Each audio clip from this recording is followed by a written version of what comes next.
Ms. Randy Bartlett. I am the Interagency Coordinator for the Hawaii Invasive Species Council, and our guest presenter today for brown bag, HISC brown bag number 25 is Jules Kuo of the Division of Aquatic Resources, and she is the Ballast Water and Hull Fouling Coordinator, and she's going to tell us what's happening with that the program. Thanks, Jules. Thank you, Randy, for the introduction and for inviting me to speak today. So as Randy mentioned, I'm going to be kind of giving a very broad overview of the program and kind of our major projects that are ongoing right now. So to begin, I've been here for about 3 years and 8 months now, which is coming up to 4 years. Can't believe it. But we've been doing a lot of good things and made a lot of accomplishments, so I'm looking forward to sharing that with you. So for those who don't know what vessel biofouling and ballast water discharge is, I'm going to describe it very briefly. These are our top 2 vectors of aquatic non-indigenous species introductions into the state, and so my program focuses on preventing the non-indigenous species introductions through these 2 vectors. So vessel biofouling is the attachment of organisms to the bottom of ships, as well as boats, and ballast water is the water that's uptaken for vessels to stabilize their transit from point A to point B, and if that water is not managed by some kind of treatment system, either UV or chlorine or some management protocol, then that water is potentially risky when it's introduced into a foreign port in terms of introducing alien species. So, as I mentioned before, small boats are also a risk factor in terms of introduction of non-indigenous species, but in terms of transfer inter-island, these guys are kind of the larger culprits when moving organisms around. So, larger introductions brought in by commercial vessels, but the inter-island transfer of these non-native species typically is of the recreational vessels and fishing boats. That's actually Taiwan. I was on vacation there and happened to take some pictures and do a little work, so that was pretty awesome. Anyway, so we do have regulations. DLNR was mandated by the state legislature in 2000 to address these top 2 vectors of introductions into the state. And then in 2007, Hawaii administrative rules were adopted to address ballast water. So we do have the authority to board vessels and to require reporting forms, such as the one that you see in the picture on the left.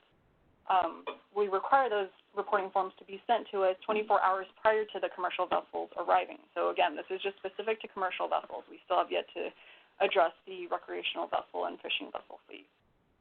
But these vessels are supposed to report information like where their last destination was, which port they're coming into for Hawaii, how much ballast water they've picked up, and all this information is useful for us to do a primary risk assessment, our first risk assessment for offshore vessels coming in, so that we can categorize or prioritize the vessels that we want to target, especially the high-risk ones, since we can't target all 1,000 that arrive into the state. So what Jen, my data specialist, has put together, she's also my intern, is what's called a risk matrix, and we utilize the information that comes in from these reporting forms to prioritize risk of the vessel based on the ballast water discharge, asking, are they discharging ballast water? Are they properly filling out the reporting form? Do they do it in compliance, like submit it 24 hours prior? All these categories weigh into how risky the vessel is to the state of Hawaii. So just to give you a little bit of demographics, so for 2018 data, what we've identified is that most of the vessels, no surprise, is coming into Oahu Island, specifically to Honolulu Harbor, with that red dot you see in the middle. And then Barber's Point is the second most visited. And then we have other commercial vessels visiting other islands as well. In terms of ballast water discharged, Honolulu is also getting the most ballast water discharge in 2018. The year prior, in 2017, it was Barber's Point that was receiving more ballast water. But this year, in 2018, Honolulu is the commercial port that's receiving the most discharge. And just to give you a concept of 155,000 metric tons, basically an Olympic-sized pool is 2,500 metric tons. So if you divide the two, it's about 62 Olympic-sized volume of water coming into Honolulu Harbor. I hope I have that calculation correct. But as you can see, it's quite a large load. It's a lot in 2008. Yeah. Does this count the military vehicles?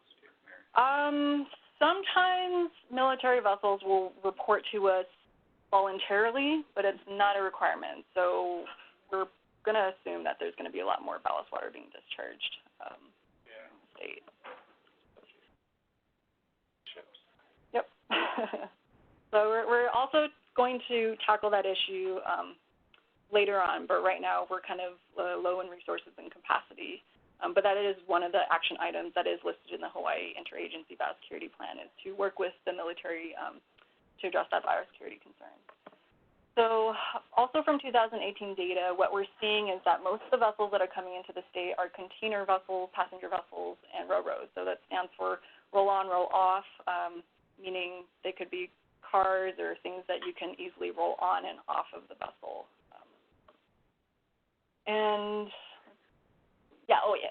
Oil tankers are also a top visitor.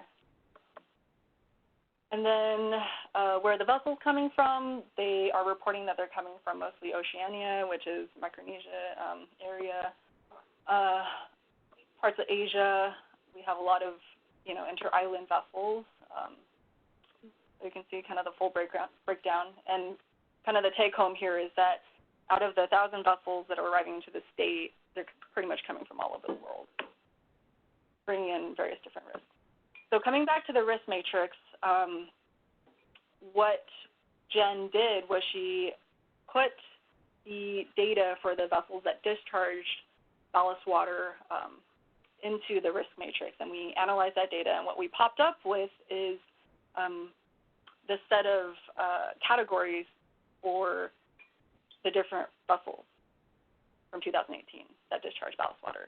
So on your x-axis, we have the different risk levels, the risk priorities, and then on the y-axis, we have the number of vessels discharging. So as you can see, our risk matrix is giving us these 8 vessels that are very high priority, and what we'd want to do is go and board and figure out how risky those vessels are. And so our secondary risk assessment is to board the vessel and to do a quick verification of the documentation.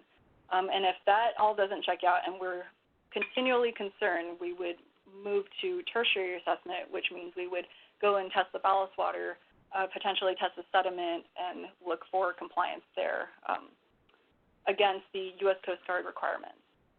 However, the testing is pretty time-consuming, especially if you follow the EPA ETV protocol. They have very strict standard operating procedures for how you would measure the zooplankton viability, the 10 to 50 micron size class viability, protists.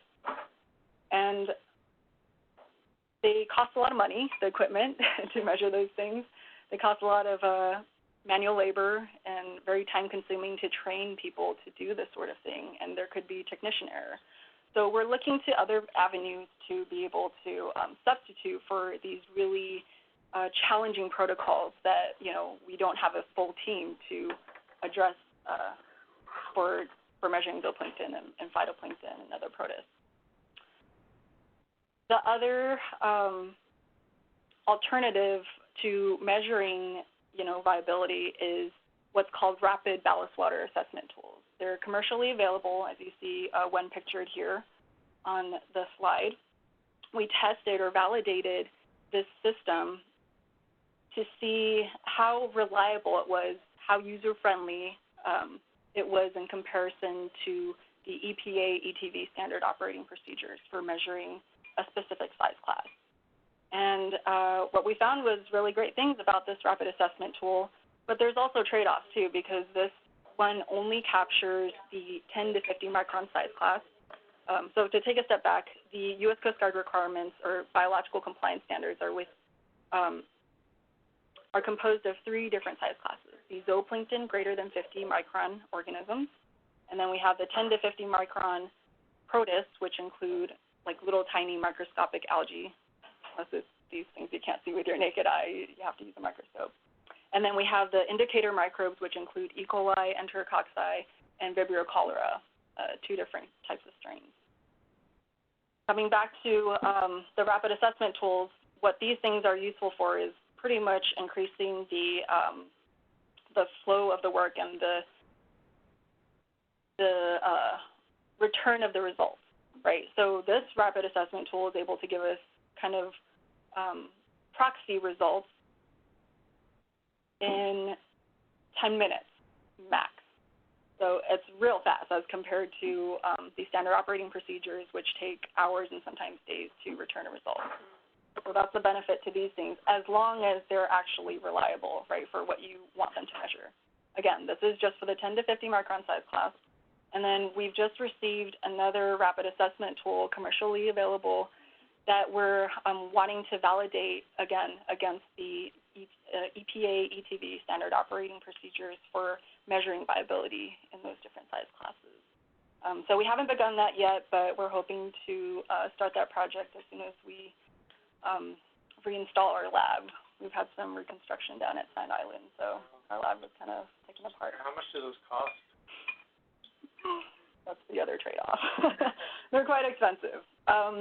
They can range anywhere from, you know, $5,000 for a complete system up to $20,000 for a complete system, but only, you know, if you have to involve reagents, it would only provide a certain set amount of tests.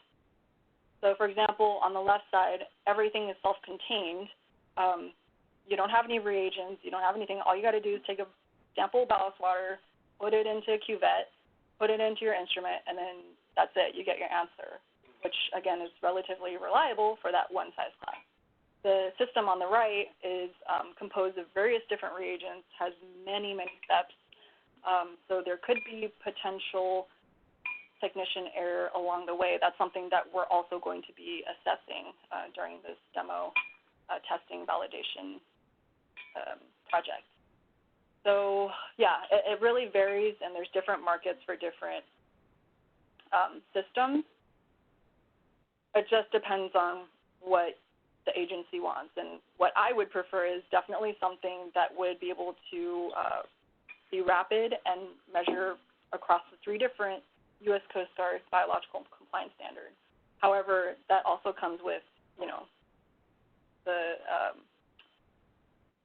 cost of having to pay for these reagents, as well as, you know, probably some more effort in training the person to use, or, you know, the enforcement officer to use this type of system. So I hope that answers your question. Well, but the cost for this one, okay, specifically? It would be around the like $20,000 for, yeah, a limited number of samples. And then if we wanted to test more than, like, yeah, reagent supply, it would cost even more. So, and don't quote me on those numbers, but that's kind of what I've investigated and the quotes that I've gotten in the past. Things could change. Maybe if more agencies, government agencies, utilize this type of system, it could become cheaper over time. So, yep. Stand by for results on that. So switching gears to biofouling, I was hoping that this video would play. So we went and did a kind of a mini survey on a vessel. This is an example of a clean vessel. All you can see is kind of some little bit of fouling on it, slime layer. And then this is a really dirty vessel, which hasn't been cleaned in a while. And you'll see it's pretty much a whole ecosystem. Exactly. Colonial tunicates, algae, sponges, you name it. It's all there. And so if you could imagine, if this vessel went from a really dirty port into another, either pristine port within Oahu or even to another island, it could be transferring this whole ecosystem. And furthermore, if a